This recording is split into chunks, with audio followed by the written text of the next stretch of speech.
Damkar Kota Ambon terkendala cairan disinfektan untuk penyemprotan.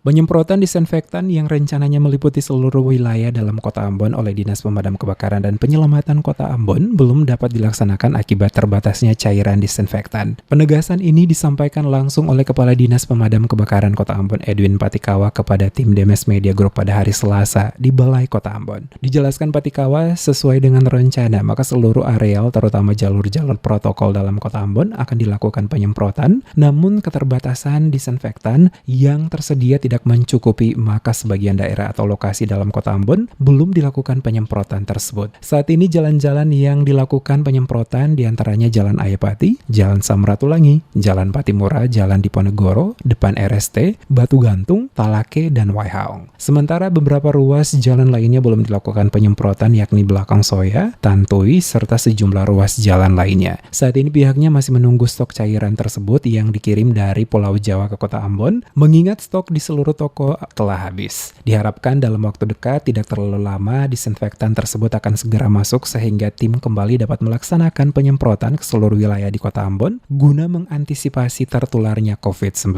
Nanti kita akan usahakan untuk semua jalan-jalan yang lain ke Belakang Soya, lari ke arah ke sana di Tantui dan sebagainya, kita akan upayakan setelah itu.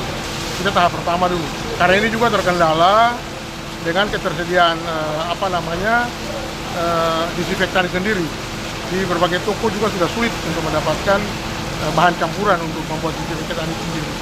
Ya, kita akan upayakan maksimal. Yang ada kita akan semprotkan di ruas-ruas jalan protokol dan ruas jalan utama di Kota Ambon. Pantauan tim Demes Media Group di depan kantor Dinas Pemadam Kebakaran dan Penyelamatan Kota Ambon pada hari Selasa, di mana terlihat 2 unit mobil pemadam kebakaran yang akan digunakan mengisi cairan disinfektan untuk disemprotkan, dan penyemprotan yang dilakukan oleh tim pemadam kebakaran ini sambil memberikan himbauan pencegahan COVID-19 dengan menggunakan pengeras suara.